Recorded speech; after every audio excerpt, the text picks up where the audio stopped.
चलिए आज लेकर के आए हैं CTET 2023 11 जनवरी को पूछे जाने वाले कुछ खास प्रश्नों के बारे में बात करते हैं। तो आज के जो EVS के प्रश्न थे, सबसे पहले हम लोग EVS पे बात करते हैं। तो आज जो EVS के प्रश्न थे उसमें जैसे बुंदेलखंड का नृत्य, जो एक नया क्वेश्चन है, बुंदेलखंड का नृत्य पूछा गया। तो बुंदेलखंड का नृत्य शायद हम लोग पढ़े नहीं थे, या बहुत सारे टीचर जो हैं इसके बारे में नहीं बताए थे, क्योंकि ये आज तक नहीं पूछा था। लेकिन शायद जो बच्चे पढ़ते होंगे उन्हें मालूम होगा कि राय होता है, बुंदेलखंड का नृत्य राय है। तो चलिए इस पे आप रखेंगे कुछ नए नृत्य, मतलब देखिए जो कुछ पुराने नृत्य हैं उसके बारे में तो ज़रूर पढ़ लीजिए, क्योंकि नृत्य से क्वेश्चन पूछा जा रहा है। कुछ नए नृत्य भी आपको नज़र आते हैं तो उसे भी ध्यान में रखें, जिन बच्चों का एग्ज़ाम अब आगे है। तो इसी तरह से कुछ नई चीज़ों को लेकर के हम सामने आते हैं। आपसे रिक्वेस्ट है कि मेरे चैनल को ज़रूर सब्सक्राइब करें और इसे पूरा देखें, ताकि आपको कुछ आइडिया भी मिलेगा। देखिए कुछ बच्चे का कहना है कि आज भी पोचमपल्ली से क्वेश्चन था, जो कि कल भी था पोचमपल्ली से क्वेश्चन, और आज भी पोचमपल्ली से क्वेश्चन पूछा गया था। तो पोचमपल्ली 10 को भी पूछा गया, पोचमपल्ली 11 को भी पूछा गया। तो अब पोचमपल्ली या इस तरह की जो चीज़ें हैं, ख़ास तौर से कोई सामान कहाँ बन रहा है, कोई चीज़ें कहाँ कहाँ बन रही हैं, जो आपकी सिलेबस में दिया गया है, ख़ास तौर से बुक में दिया गया है ना। पश्मीना ऊन के बारे में दिया गया, या रेशम की शाल हुई, या कुछ और जो कपड़े हैं ऊनी कपड़े वगैरह, या फिर कुछ बर्तन वगैरह जो कहाँ कहाँ बनते हैं, उन जगहों का नाम आप ज़रूर देख लें, क्योंकि इस तरह के प्रश्न पूछे जा रहे हैं। अब आज एक क्वेश्चन पूछे हुआ था, ब्रास किन चीज़ों से मिलकर बना होता है ना। कांसा ब्रास किन चीज़ों से मिलकर बना होता है, तो आपको मालूम होगा टीन और तांबे वगैरह से मिलकर जो बनता है। तो ये ब्रास मतलब है, उसको भी आप देख लेंगे। घोंसला से लगातार क्वेश्चन पूछा जा रहा है। कभी घोंसला के प्रकार पूछे जा सकते हैं कि कौन चिड़िया कैसा घोंसला बनाती है, या कभी कुछ ख़ास चीज़ दे दिया जाता है घोंसला से संबंधित, कि फलानी चिड़िया का घोंसला कैसा होता है, या कौन सी चिड़िया घोंसला नहीं बनाती है। तो घोंसले से भी कुछ प्रश्न आ रहे हैं EVS में, जिसे आप ज़रूर देख के जाएं। घोंसला और चिड़ियों के बारे में ज़रूर देख के जाएं, कौन सी चिड़िया अंडा देती है, कौन सी चिड़िया मतलब उड़ने वाली जो ये हैं वो बच्चा देते हैं। तो इस तरह की चीज़ों को देख ले, किसका गर्दन जो है 60 डिग्री पे घूमता है, कौन रात में देखता है। तो इन सब चीज़ों को ज़रूर आप देख करके जाए। देखिए एसिड रेन से आज क्वेश्चन था, जो पूछा गया था ताजमहल के बारे में, कि ताजमहल पीला क्यों पड़ रहा है।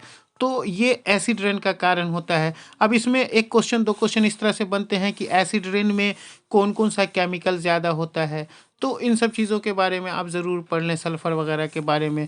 तो ताजमहल चूँकि एसिड रेन से पूछा है, और तो यकीनन हो सकता है कि ओजोन से भी पूछ दे। ये दो बहुत हाईलाइटेड टॉपिक होता है, ओजोन और ताजमहल। ताजमहल से पूछने का मतलब ही है कि वो एसिड रेन के बारे में पूछ रहा है, और ओजोन के बारे में अगर पूछ रहा है तो समझ लीजिए कि CFC गैस के बारे में ज़रूर आपसे पूछेगा। तो इस तरह से आप इन दो तरह के प्रश्नों को ज़रूर देख के जाएं। देखिए आज का एक बहुत महत्वपूर्ण क्वेश्चन था, झूम की खेती। ये भी आप लोग जानते हैं, झूम की खेती। झूम की खेती मतलब ये कोई फसल का नाम नहीं है झूम, बल्कि एक तरीका है, खेती करने का एक तरीका है, जो ख़ास तौर से आदिवासी इलाके में झूम की खेती होती है। जंगलों को काट दिया जाता है या जला दिया जाता है, और फिर वहाँ पे कुछ दिन खेती करते हैं, और फिर वो थोड़ा आगे की तरफ बढ़ जाते हैं और अगला जंगल साफ कर देते हैं।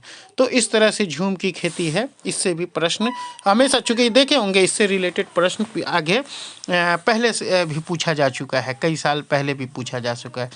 तो मतलब कई बार पूछा जा चुका है, पहले क्या कई बार पूछा जा चुका है झूम की खेती। तो खेती के प्रकार को आप देख लीजिए, सीढ़ीनुमा खेती, झूम की खेती कहाँ होती है, कौन करते हैं, है ना, इसमें क्या होता है, इन सब चीज़ों के बारे में ज़रूर आप देख लें। समझा। आपसे अभी भी रिक्वेस्ट है कि आप इस चैनल को ज़रूर सब्सक्राइब करें, ताकि आपको मैं नई नई चीज़ें देता रहूं।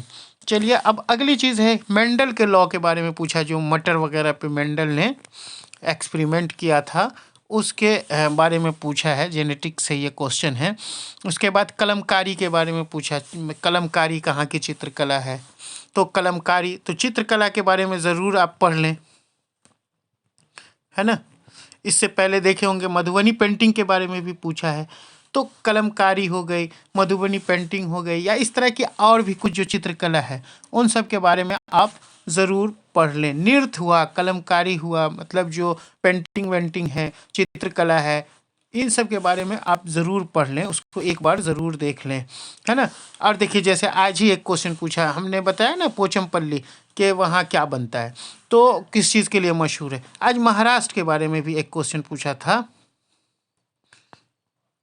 महाराष्ट्र से मतलब वहाँ जो साड़ियाँ बनती हैं उससे रिलेटेड कुछ क्वेश्चन था। हाथी से तो लगभग लगातार क्वेश्चन पूछ रहा है, इसलिए हाथी की हर चीज़ों को आप ज़रूर देख लें कि हाथी के कितना देर सोता है, कितना देर जगता है ना, कैसे खाना खाता है, हाथी का और भी जो कुछ गुण है, कितने दिनों में हाथी बच्चे देता है, हाथी झुंड में कब तक रहता है, और झुंड में रहने वाली हाथियाँ कौन कौन सी होती है, हथनी होती है कि हाथी होता है ना। ये सब चीज़ों को आप देख लें, कितने दिनों में जवान होता है, हाथी से रिलेटेड। देखिए ट्रेन से आज एक क्वेश्चन पूछे हुआ था, ट्रेन से जनरली बता ही दिए कि ट्रेन से जब क्वेश्चन पूछेगा तो आपसे टाइम ज़रूर पूछेगा कि कितने दिन में पहुंचा, तो इसको भी आप बनाना सीखे होंगे आगे। और जो कुछ पंपकिन से, देखिए कद्दू से क्वेश्चन था, पंपकिन से क्वेश्चन था कि ये कैसा पौधा होता है, क्रीपर लतरने वाला होता है ना, उस तरह के। तो पौधों के प्रकार जो है उस पे भी आप थोड़ा सा ध्यान रखें। उसके बाद वाष्पीकरण से भी था कि दूध से रिलेटेड कुछ था, वाष्पीकरण से संबंधित, है ना। और डायरेक्शन से भी क्वेश्चन था। तो और मैप से भी क्वेश्चन रहता है, मैप से तो लगभग डेली रहता है। तो हम अपना वीडियो डाले हुए हैं मैप से संबंधित, उसको भी एक बार ज़रूर देख लें, ताकि उसमें आपको डायरेक्शन भी समझ में आ जाएगा और मैप से संबंधित क्वेश्चन भी समझ में आ जाएगा। तो डायरेक्शन के लिए आप मेरा मैप वाला वीडियो ज़रूर देख लें, उसमें डायरेक्शन भी हम समझाए हुए हैं कि डायरेक्शन कैसे निकलता है। नीचे जब लोग जाते हैं तो उसे कहते हैं दक्षिण, है ना। ऊपर जाते हैं तो कहते हैं उत्तर, और दाएं जाते हैं तो पूरब, और बाएं जाते हैं तो पश्चिम। तो इस तरह से डायरेक्शन वाला भी मैप पे दिया हुआ है, उसे आप देख लेंगे। तो ईवीएस से मोटा मोटी मतलब मोटे तौर पे ये सारे क्वेश्चन पूछे गए थे आज के प्रश्न में। तो आइए अब हम थोड़ा सा आगे बढ़ते हैं, और ईवीएस के बाद हम लोग देखते हैं 11/1/2023 में सीडीपी से कैसे क्वेश्चन पूछे गए थे। तो आप तो समझिए सीडीपी तो क्वेश्चन आउट है, 3-4 क्वेश्चन तो बिल्कुल आउट क्वेश्चन लग रहा है इस बार, या हर बार लगता है। जैसे आप पियाजे को अच्छे से पढ़ लें, है ना, पियाजे से क्वेश्चन रहना है, वाइगोस्की से क्वेश्चन रहना है। तो इसके लिए आप मेरा वीडियो ज़रूर देख लें, जो वाइगोस्की का वीडियो है, पियाजे का वीडियो है ना, कोहलबर्ग का वीडियो है, ये सब आप ज़रूर देख लें। अब देखिए कि प्याजे से क्या क्वेश्चन था। तो आज जो प्याजे से क्वेश्चन था, जितना अभी मेरे पास आया है, वो डायरेक्ट उसके स्टेज से क्वेश्चन पूछ दिया था। तो सारे स्टेज को देख लें, किस स्टेज में कौन स्टेज कब तक है, या किस फर्स्ट स्टेज को क्या कहते हैं, सेकंड स्टेज को क्या कहते हैं, उसका पीरियड कितना दिनों का है ना, वो आप देख लें। उसी तरह से आज कोहलबर्ग से भी क्वेश्चन पूछा गया, है ना। और फिर जेंडर से रिलेटेड भी क्वेश्चन लगातार पूछे जा रहे हैं, जेंडर से रिलेटेड क्वेश्चन। तो जेंडर जो है ना, रूढ़िवादिता, जेंडर रूढ़िवादिता, उससे संबंधित जो भी प्रश्न है आपको पिछले अध्याय में दिया हुआ, उसे ज़रूर देख लें, या पिछले PYQ में, प्रीवियस ईयर्स के क्वेश्चन में अगर दिया हुआ है तो उसे आप ज़रूर देख लें CDP में, तो आपको बड़े फ़ायदे होंगे। ख़ासतौर से पियाजे से आज पता है 3 या 4 क्वेश्चन थे, वाइगोस्की से 2 क्वेश्चन थे, कोलबर्ग से दो क्वेश्चन थे, है ना। NCF से क्वेश्चन लगातार पूछ रहा है, NCF 2005 से क्वेश्चन है। तो NCF को आप अच्छे से देख लें, ये आपको EVS में भी पूछा गया है, मैथ में भी पूछा गया है, तो आप इसे अच्छे से ज़रूर देख लें। और उसी तरह से जो हिंदी में प्रश्न पूछे गए थे,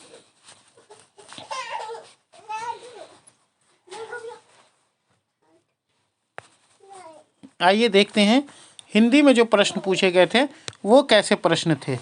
तो हिंदी के प्रश्न हम लोग देखते हैं। हिंदी में गंगा नदी की स्वच्छता पे कुछ पैराग्राफ दिया हुआ था, गद्यांश दिया हुआ था, उसको पढ़ना था और इसके आंसर देना था। उसके बाद भाषा विचार से कुछ क्वेश्चन था, भाषा विचार से क्वेश्चन था। तो हिंदी वगैरह में आसानी से पेडागोजिकल क्वेश्चन तो आप समझ ही रहे होंगे। और भाषा के अधिगम से भी क्वेश्चन था। तो भाषा अधिगम से क्वेश्चन था। ये सब सिंपल चीज़ है जो आप पढ़ के यकीनन जाते होंगे, नहीं गए हैं तो इन चीज़ों को रिवाइज ज़रूर कर लें। उसके बाद जो मैथ की जहाँ तक बात है, तो देखिए मैथ में आप घबराए नहीं, मैथ में फ्रैक्शन ज़रूर देख लीजिए, एलसीएम एचसीएफ ज़रूर देख लीजिए। किसी से भी, जैसे आज जो क्वेश्चन पूछा था वो पूछा था एचसीएफ, है ना, एलसीएम, ख़ासतौर से ये था शायद 42 और 120 का, जो मुझे अब तक पता चला, कुछ बच्चों के सहारे ही पता चलता है। तो ये चीज़ है। देखिए अगले दिन के लिए आज का पैटर्न जो है आपको बता देता है कि कल क्या पूछने जा रहा है या लगातार कैसे क्वेश्चन पे ध्यान दिया जा रहा है। देखो स्पीड से क्वेश्चन था कि इसमें वही दिया जाता है, स्पीड निकालने के लिए कहा जाता है। जैसे ट्रेन क्या दे देगा कि ट्रेन इतने दिनों में इतना किलोमीटर चला, तो इस ट्रेन की स्पीड क्या है, तो स्पीड निकालने के लिए आपको क्वेश्चन रहता है। वेन हीले से क्वेश्चन था, आज भी, कल भी था वेन हीले से क्वेश्चन, है ना, ज्यामिति से रिलेटेड कुछ क्वेश्चन रहते हैं। तो वेन हीले को ज़रूर आप देख लें एक बार, अगर कल या परसों या अब अगले स्टेप में आपका एग्ज़ाम होने वाला है। तो देखिए प्लेस वैल्यू से क्वेश्चन है, प्लेस वैल्यू पे हमारा वीडियो भी है, उसे आप देख सकते हैं। प्लेस वैल्यू, है ना, स्थानीय मान इसको कहते हैं, है ना, स्थानीय मान से आप ज़रूर प्रश्न देख लें।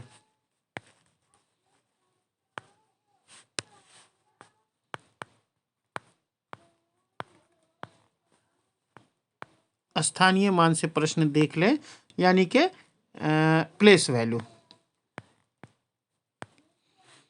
तो प्लेस वैल्यू से देख लें। और क्या कहते हैं, उसका जो फेस वैल्यू है उससे भी, अंकित मान से भी क्वेश्चन आप देख लें, फ्रैक्शन से देख लें। आज लेंथ से भी एक प्रश्न था कि लेंथ में आपको पता करना था कि कौन सा लेंथ ज़्यादा है, कौन सा लेंथ कम है। तो लेंथ भी आप मतलब इस तरह का कंपैरिजन वाला जो क्वेश्चन होता है, तो लेंथ लंबाई से रिलेटेड क्वेश्चन था, तो वो भी आप देख लें। फ्रैक्शन से हुआ। एरिया से भी क्वेश्चन था आज, समझ रहे हैं, एरिया निकालना, खासतौर से एरिया जो जनरली पूछ रहा है, रेक्टेंगल का पूछ रहा है, स्क्वायर का पूछ रहा है, इस तरह का एरिया पूछ रहा है।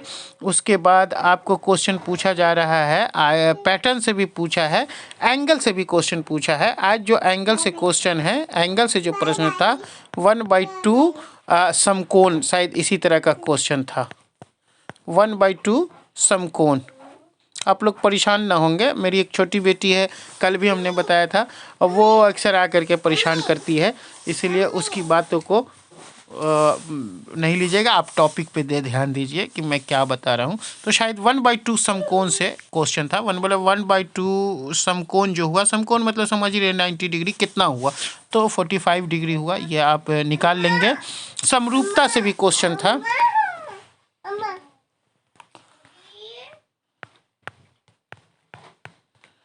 समरूपता से भी प्रश्न था, जो आप देख लीजिएगा कि समरूप जो कुछ चित्र वगैरह दे दिए होंगे, पैटर्न से क्वेश्चन था आज। तो इस तरह से बहुत सारे प्रश्न हो गए जो आज पूछे गए हैं। आपसे रिक्वेस्ट है कि इन टाइप के प्रश्न को ज़रूर देख करके जाएं और अपना एग्ज़ाम बेहतर दें। तो आपसे रिक्वेस्ट है कि आप इसे सब्सक्राइब करें, लाइक करें और शेयर भी ज़रूर करें, क्योंकि अब बच्ची बहुत ज़्यादा हल्ला करने लगी, इसलिए मैं वीडियो को यहीं ख़त्म करता हूं। तो चलिए, आपसे रिक्वेस्ट है कि आप इसे सब्सक्राइब करें, लाइक करें और